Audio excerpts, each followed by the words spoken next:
Hola polímatas, ¿cómo estáis? Hoy es el cuarto capítulo del podcast de Polímatas. Mi nombre es Val Muñoz de Bustillo y hoy os voy a hablar de la envidia. Creo que es un tema muy interesante, muy poco tratado y que os va a gustar. Los seres humanos nacemos con el instinto de compararnos con nuestros semejantes. Medimos nuestra valía mirando de reojo a nuestros amigos, a nuestros hermanos y a los compañeros de trabajo. La envidia es un sentimiento que todos vivimos en algún momento y que puede corroernos por dentro si se apodera de nosotros. Se habla muy poquito de la envidia. Es un tema, podríamos decir incluso que tabú. Nunca vas a oír a alguien decir que hizo esto o aquello por envidia. Normalmente la disfrazamos de enfado, de crítica constructiva o de indignación, porque todas estas son emociones que se aceptan mucho mejor socialmente. Pese a todo, la envidia en pequeñas dosis es un sentimiento necesario que ayuda a los grupos a cohesionarse y a las personas a superarse. La envidia es sin duda uno de esos grandes principios que dirigen el mundo y que debes conocer en profundidad. Empecemos. Es curioso cómo la envidia podemos verla en todas partes. Es omnipresente. La vemos en prácticamente todas las religiones. El asesinato de Abel por Caín, uno de los 7 pecados capitales del cristianismo, y de una u otra manera lo podemos ver en el resto de religiones principales. También lo vemos en todos los textos literarios, desde los antiguos hasta los modernos, y en los refranes en todo tipo de culturas, de países y de épocas. Es increíble la cantidad de refranes que hay en prácticamente todos los idiomas, o en todos los idiomas, sobre la envidia y sobre los celos también. Y también lo podemos ver en todos los mitos, en los mitos de los dioses de la antigua Grecia, en los mitos de los vikingos. Pero, sin embargo, en la calle rara vez se habla de la envidia. Es algo siempre ajeno, que pertenece al otro. Nosotros nunca sufrimos envidia. Negamos y ocultamos la envidia porque admitirla sería como mostrarnos inferiores ante los demás, como seres imperfectos, como débiles, malas personas. La envidia también se encuentra institucionalizada en muchos gobiernos modernos, y antiguos por supuesto. Las medidas populistas contra las élites, que no tienen ningún fin práctico, y que simplemente buscan contentar a las masas, son un buen ejemplo de ello. Si bien no esperes que los políticos vayan a decirlo explícitamente, lógicamente, pero la envidia forma parte de sus cimientos. Para conocer mejor cómo funcionaba la envidia, he leído un libro llamado La envidia y la sociedad, escrito por Helmut Schock, que es un sociólogo alemán, ya difunto, murió en los años 90, que es muy conocido por escribir este libro, uno de los pocos que tratan el tema de la envidia en profundidad. En este libro él define la envidia como un sentimiento de odio hacia alguien que pensamos que disfruta de una ventaja que puede ser material o puede ser inmaterial, pueden ser sus valores, por ejemplo, y que disfruta una ventaja sobre nosotros. Ese sentimiento de descontento que nos hace desear en muchos casos la destrucción de aquello que envidiamos, eso es la envidia. Identifica una serie de características comunes a todos los sentimientos de envidia, que son las siguientes. En primer lugar, ocurre entre iguales. Se produce mayoritariamente entre personas que tienen alguna relación, que están cerca.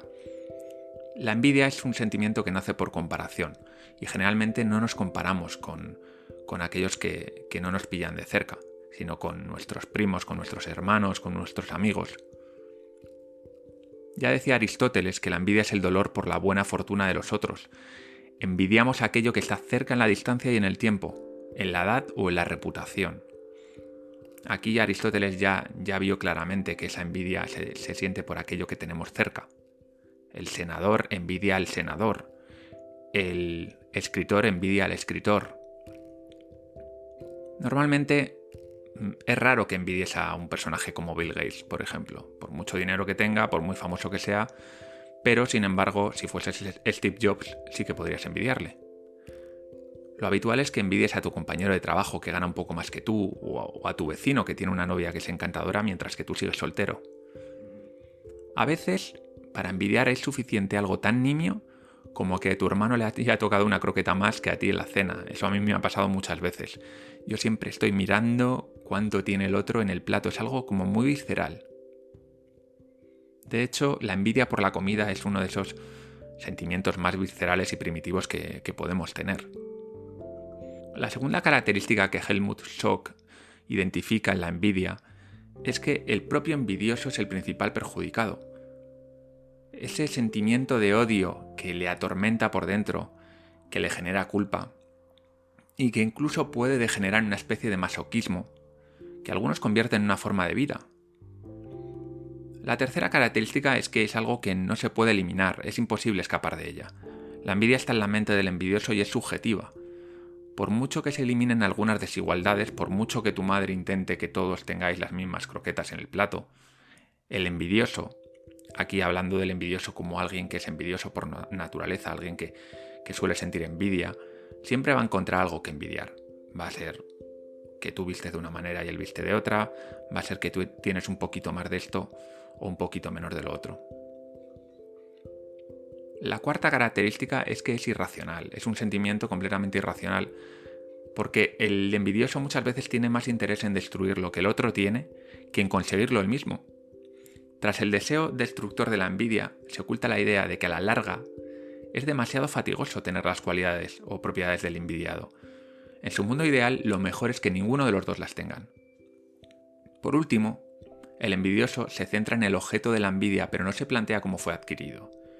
Esto es muy típico, vemos que nuestro vecino se ha comprado un BMW y le envidiamos por ello, pero no nos ponemos a plantearnos, bueno, cuánto habrá trabajado o qué sacrificios habrá hecho para conseguirlo, o qué habrá dejado de comprar. Durante la creación del guión para el podcast, una de las primeras dudas que me surgieron era cuál era el origen de la envidia. Por lo general, el surgimiento de las emociones en los seres vivos no es algo caprichoso. La mayor parte, si no todas, cristalizaron en nuestro ADN a lo largo de miles de generaciones, porque ayudaron a nuestros antepasados a sobrevivir y a reproducirse. Piensa en lo siguiente: una de las consecuencias de la envidia es que nos hace mantenernos alerta. Así, por ejemplo, un animal que es más envidioso que otro podría prestar más atención a la comida y también a los cuidados que reciben sus hermanos y reclamar más para él. Si sus hermanos no hacen lo mismo, van a tener una desventaja frente a él, incluso menos probabilidades de sobrevivir. La envidia no parece ser una excepción, y aunque todavía falta mucha investigación al respecto, algunos estudios, que podéis ver en polímatas.com porque los he enlazado desde ahí, parecen sustentar la tesis de que la envidia ha ayudado a que muchos de nuestros antepasados sobreviviesen, dando ciertas ventajas a los que poseían esta envidia, o a los que poseían esta envidia en mayor modo, en la competición por el alimento y por las parejas sexuales. Otro indicio de su origen evolutivo es su presencia en otros animales sociales como los perros, que podrían haber desarrollado este sentimiento por motivos similares al nuestro. Dada la hostilidad de las personas envidiosas, los envidiados han tratado, durante toda la historia, por todos los medios, de no recibir su atención. En algunas culturas, donde se cree en la hechicería y en el mal de ojo, aquel que sobresale tiene pavor por lo que le pueda pasar a él y a su familia.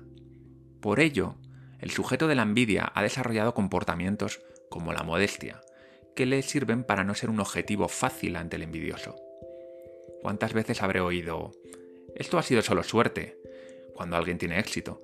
Al parecer, estamos mucho más abiertos a aceptar que alguien destaque cuando la suerte le ha echado una mano que cuando ha ocurrido gracias al trabajo duro o a sus habilidades innatas. El sentimiento de culpa también es habitual entre los privilegiados. Esta emoción les impide disfrutar de sus logros, ya que sienten que no merecen su suerte y sufren por tener cuando otros no tienen. Paul Tournier, un médico del siglo XX, decía lo siguiente: experimento una desazón por estar sano cuando hay tantos enfermos, de ser dichoso habiendo tantos desgraciados, de tener dinero cuando hay tantos que no tienen, y de ejercer una profesión interesante mientras que son tan numerosos los que gimen bajo el peso de un odiado trabajo. Una consecuencia de la habitación de la envidia es la conformidad de grupo, que ocurre cuando los miembros de un grupo cambian su comportamiento, opiniones y actitudes para encajar con las del resto, y así evitar ser el foco de sus burlas o de sus miradas de desprecio.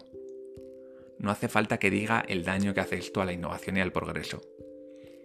Cuando los más inteligentes, los más hábiles, los valientes, los despiertos, no explotan al máximo sus capacidades por no despertar la envidia de los demás, el grupo entero está desperdiciando el potencial de sus miembros más capaces, al menos más capaces en determinadas cosas.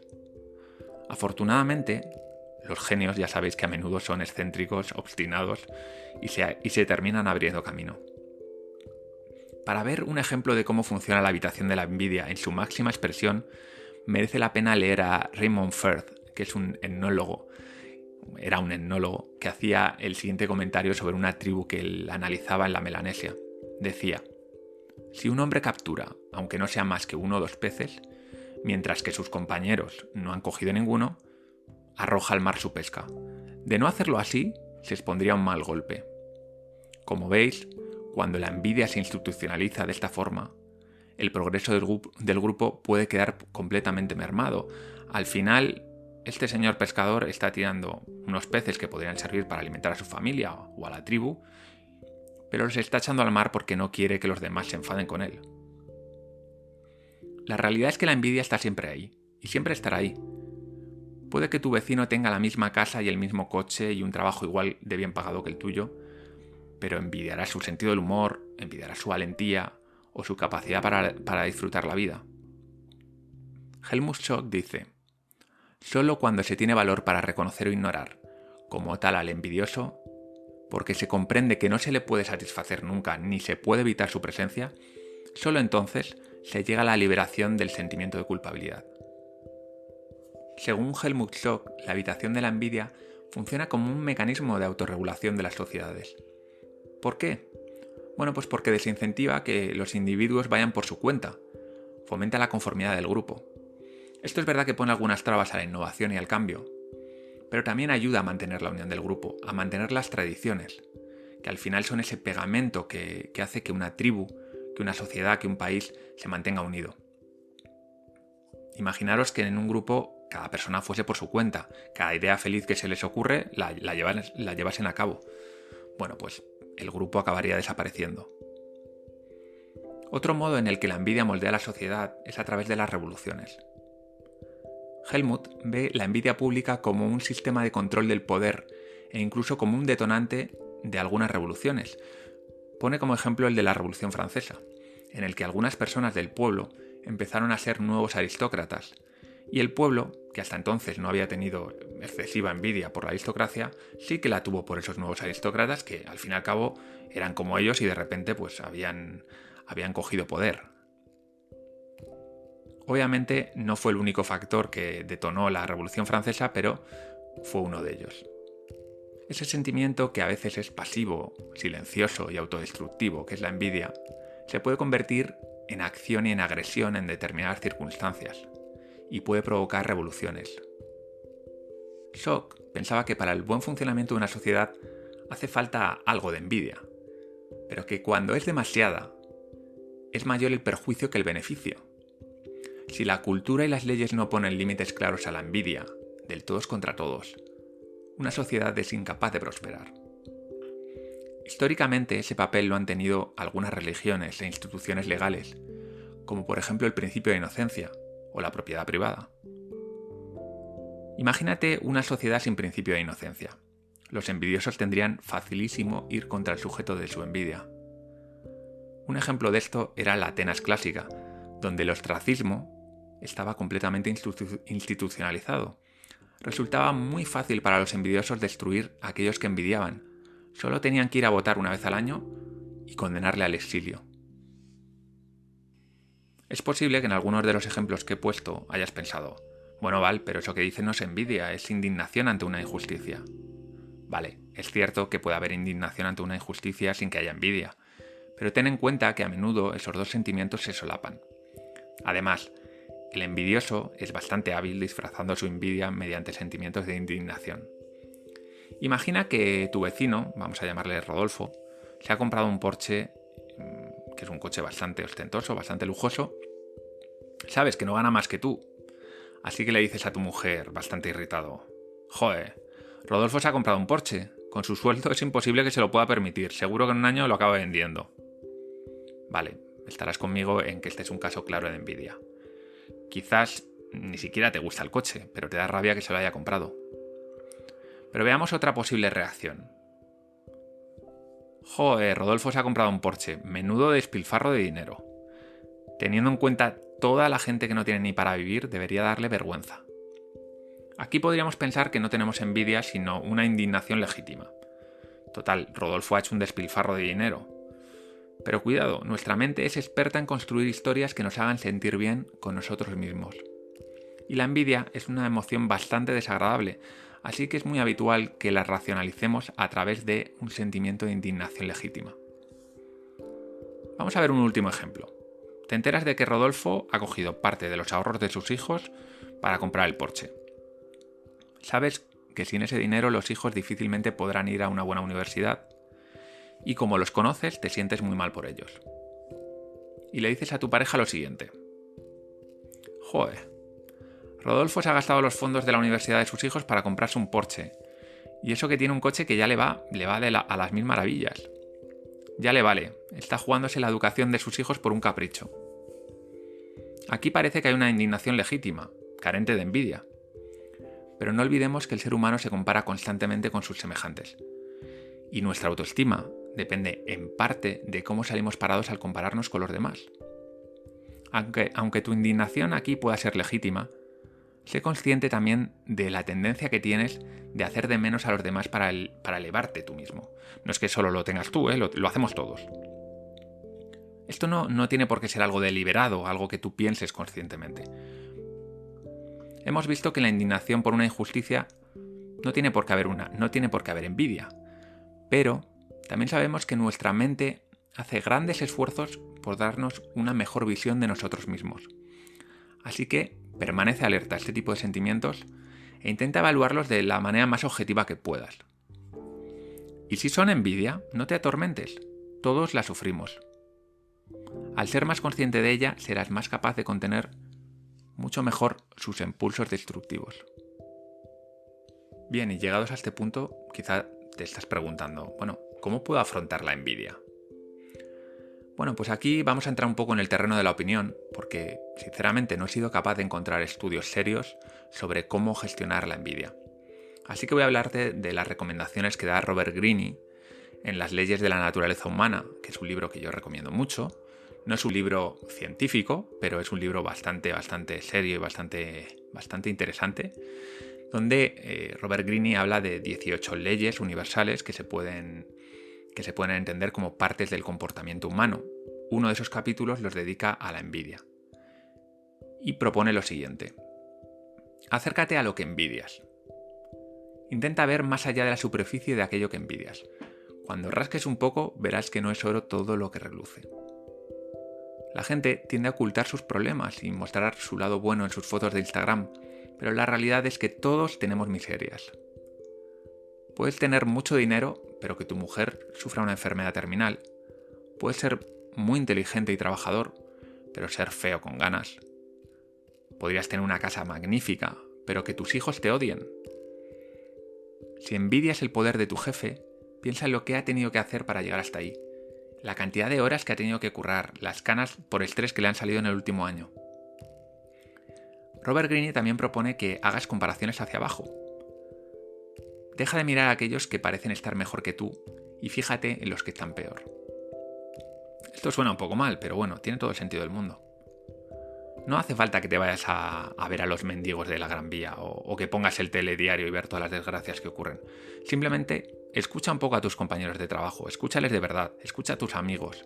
Te vas a dar cuenta de que la mayoría de ellos tienen muchísimos problemas, muchos de ellos son peores que los tuyos.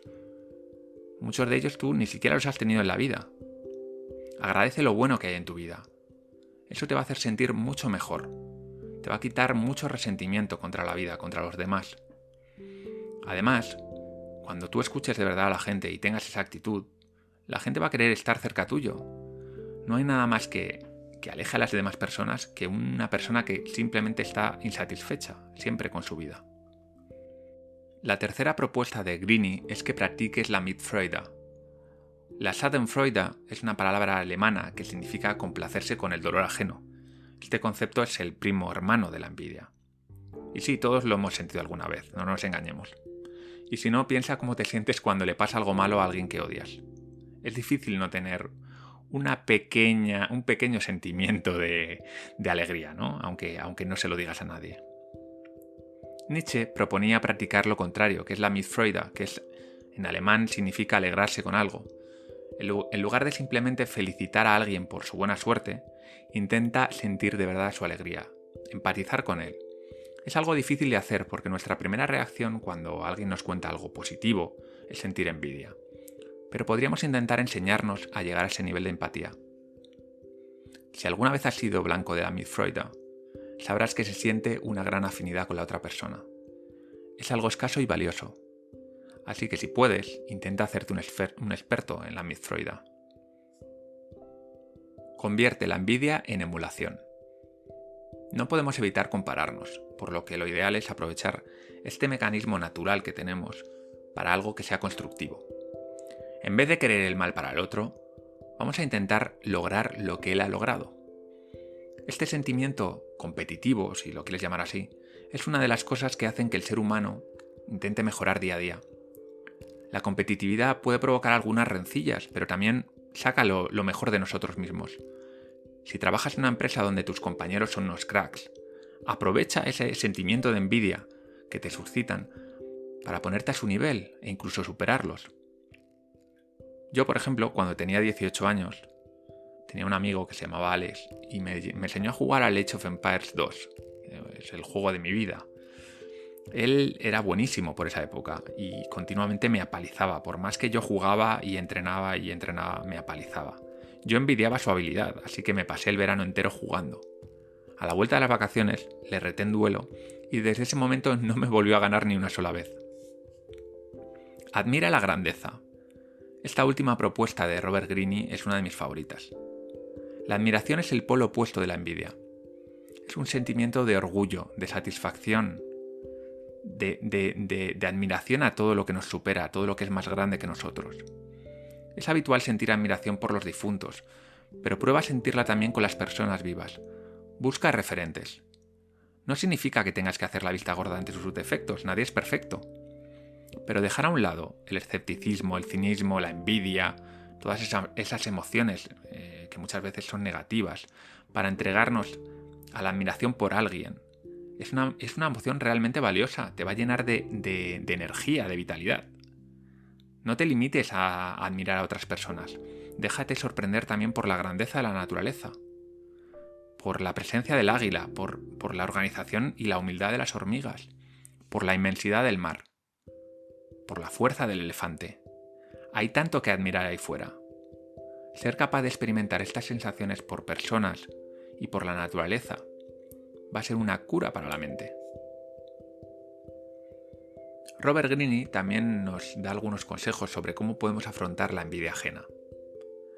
En primer lugar, es ser un poquito más tolerante con los envidiosos pasivos, aquellos que no tienen malas intenciones, que te envidian en la sombra o que pueden en algún momento dado dar escape a algún sentimiento a través de una crítica velada o de un elogio malintencionado, pero que al fin y al cabo todos somos susceptibles de ser tocados por la envidia pasiva alguna vez, ¿no? Y cuando nos va bien la vida, cuando tenemos un ascenso, cuando nos va bien un negocio, nuestra pareja es ideal, debemos aceptar algo de envidia. Al final es natural. Lo mejor en estos casos es ser un poquito autocrítico y no restregarle el éxito a los demás. Greene propone concretamente hacer hincapié en el factor suerte, hablar de la suerte como factor de tu éxito, que por otro lado es factor de tu éxito realmente. La persona que ha tenido fortuna en la vida y que ha sido dotada de muchos dones y de habilidades tiende a ser bastante ingenua y infravalora el efecto de la envidia en la gente que le rodea. Este desconocimiento a veces le hace exhibir su talento con demasiada naturalidad y esto hace que todavía atraiga más envidia. Greene lo que propone a este tipo de personas es que no saquen pecho, que más bien todo lo contrario, que hables de tus defectos, que hables de tus fracasos, que seas más humano al fin y al cabo, que no con falsa modestia, porque esto puede ser peor, pero bueno, que al final que te muestres tal y como eres, que cuentes toda la historia, no solo tu lado bueno, porque por muy bueno que seas en unas cosas, necesariamente va a haber cosas que no te gusten tanto de ti, que no seas tan bueno, y lo que le molesta a la gente es que te muestres como alguien perfecto. Hay que tener cuidado, eso sí, con la envidia activa, que es la peor cara de la envidia. Normalmente eso se muestra en forma de chismorreos, de gente que habla mal de ti a tus espaldas, incluso te sabotea. A gente que te puede llegar a criticar de forma completamente injusta en tu trabajo para dejarte mal. Si tienes una situación de este tipo, lo primero de todo es que mantengas la calma, porque cuanto más nervioso te pongas va a ser peor. El envidioso va a ir más a por ti y va a aprovecharse de la situación. Por lo tanto, mantén la calma y, a ser posible, dentro de lo que puedas, mantén las distancias con esa persona. No permitas que te deje mal delante de los demás, no permitas las habladurías, siempre y cuando puedas impedirlo, obviamente, pero tampoco intentes vengarte. Al final el envidioso se envenena a sí mismo, así que déjale, mantén las distancias y deja que se envenene en su propia bilis. Espero que después de escuchar este capítulo te hagas una idea de cómo la envidia puede moldear la sociedad, cómo puede afectar a los individuos, pero también puede dar forma a sociedades enteras, y que con este conocimiento, pues te desenvuelvas mejor en el mundo que te rodea, que al final es lo que intento con Polímatas.